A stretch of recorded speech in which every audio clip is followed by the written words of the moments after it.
Parce que pour vous, il y a des pressions du privé.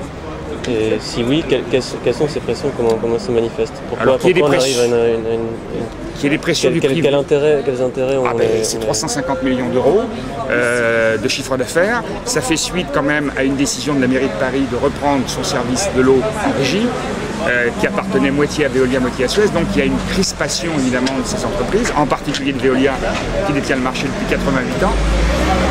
Alors les pressions, elles sont de ce côté-là, mais elles sont aussi au niveau des partis politiques, puisque des partis politiques se sont positionnés clairement pour le retour en régie, d'autres à l'inverse, mais à l'intérieur de chaque parti, il y a eu des votes apparemment contradictoires. Et on ne peut même pas le savoir, alors que normalement un élu qui représente sa commune doit voter comme la commune, son conseil municipal lui a indiqué.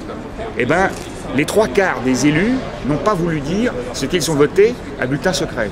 Pour une décision aussi importante qui concerne 4 millions d'habitants, un vote à bulletin secret sur la reconduction d'un contrat, c'est bizarre. Est-ce que vous savez pourquoi? Je pense que malheureusement les vieilles habitudes de financement des partis politiques ou de financement d'infrastructures sportives notamment dans certaines collectivités de l'Île-de-France demeurent.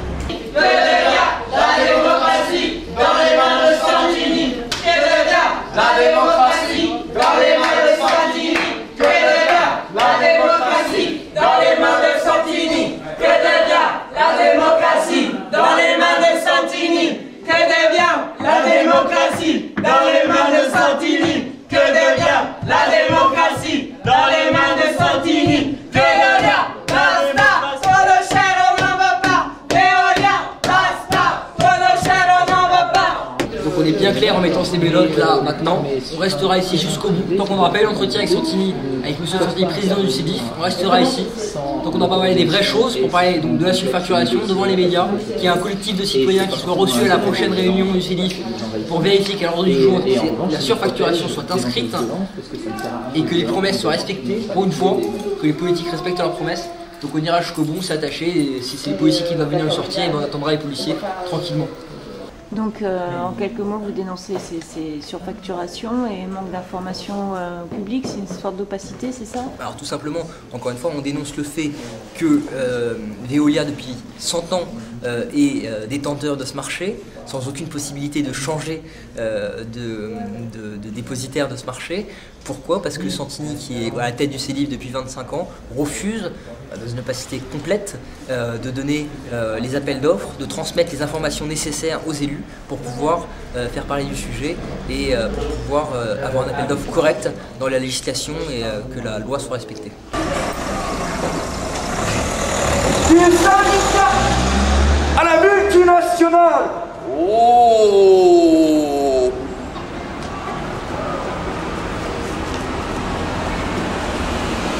Oh, une facture. Voilà Veolia. Voilà là. Veolia. Du syndicat à la multinationale. Voilà Veolia. La gestion de l'eau. Donc on a choisi ce mode d'action parce qu'on est un collectif non violent, on n'a pas envie de prôner la violence, au contraire, on est là pour dénoncer quelque chose qui nous paraît très violent, c'est-à-dire qu'en banlieue les gens payent 4 €, quand à Paris les gens payent 2 €. On est dans des situations qui sont hyper violentes, nous on est là de façon non violente, on va désobéir, on va rester là le temps qu'on nous reçoive, le temps que les journalistes puissent entendre qu'on ait une conférence de presse et qu'on ait un vrai dialogue avec M. Santini. Aucun élu sera consulté, ça c'est le calendrier de la procédure.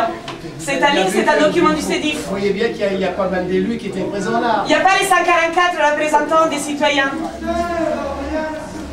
Qui a élu les quelques personnes qui sont en train de prendre des décisions dans ces bureaux? Qui a élu ces personnes? Il y a 144 élus qui représentent les 144 communes d'Île-de-France qui font partie du CEDIF. Nous voulons que les 144 participent aux négociations. Et nous ne partirons pas tant que nous ne sommes pas assurés.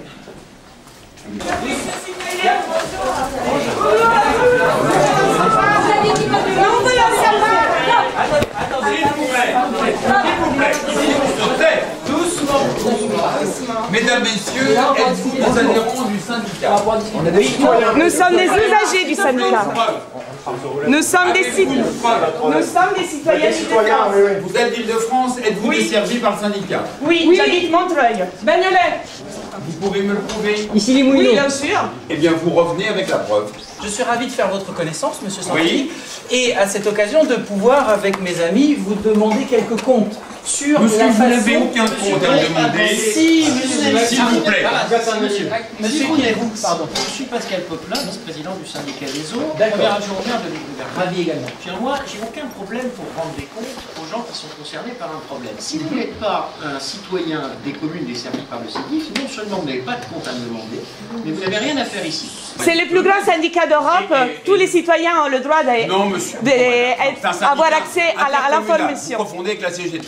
Non, c'est le plus grand syndicat. C'est le plus grand syndicat d'Île-de-France. Moi, je vous fais une proposition. Oui. Ceux qui ont le droit de nous demander des comptes, d'abord, ce sont les élus. La légitimité, vous. monsieur. Voilà. Vous n'avez aucune légalité, aucune légitimité. Si, la légitimité. Mais monsieur, c'est le même pays, monsieur Santini. Mais ça veut dire quoi, citoyen? Nous sommes dans un service d'eau. Ça veut dire qu'entre citoyens... Vous avez demandé des comptes au syndicat des pompes funèbres? Non, alors, non, il n'est pas géré par le monsieur, nous allons essayer de mettre un peu d'ordre dans vos idées. Mais les caméras sont venues exprès avec vous. Mais bien sûr, je reçois immédiatement ceux qui ont des droits juridiques. Ils sont là, les autres peuvent sortir. Donc, j'ai donc des droits juridiques de vous demander, exiger qu'au prochain comité syndical, les sujets de la surfacturation soient discutés par l'ensemble des élus qui nous représentent. Aucun problème, madame. Il suffit de saisir le président. D'accord. Donc, vous allez vous engager à... Vous me saisissez, vous me dites qu'est-ce que c'est que la surfacturation? C'est les 40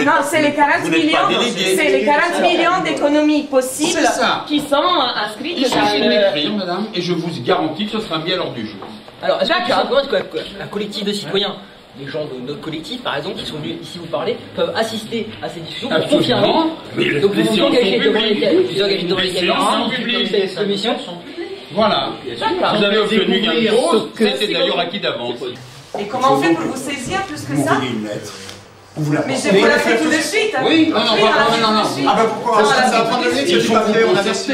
Voilà. Non mais on s'est concerté, c'est pour ça qu'on est là. Mais oui. Donc, si on vous saisit, ça sera à l'heure du jour. Oui. D'accord, nous sommes très heureux parce que nous avons obtenu ce qu'on voulait obtenir ce matin. Soyez précis dans la revendication.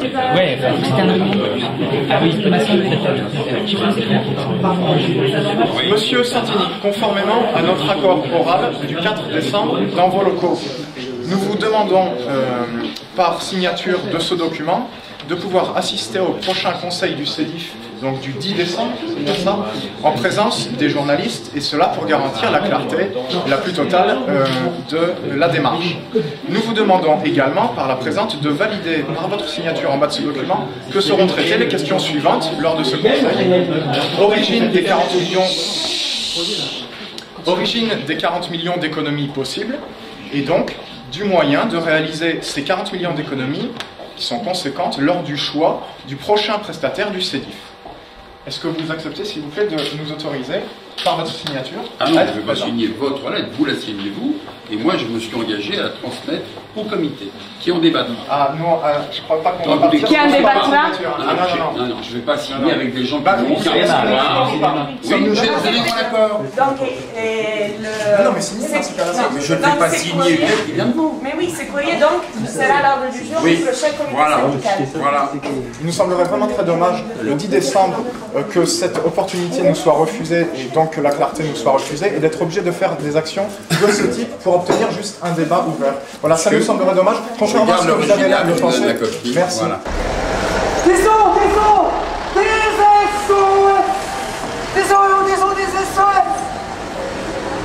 Sur Paris, tranquille. À Paris. Il pleut, il pleut pas.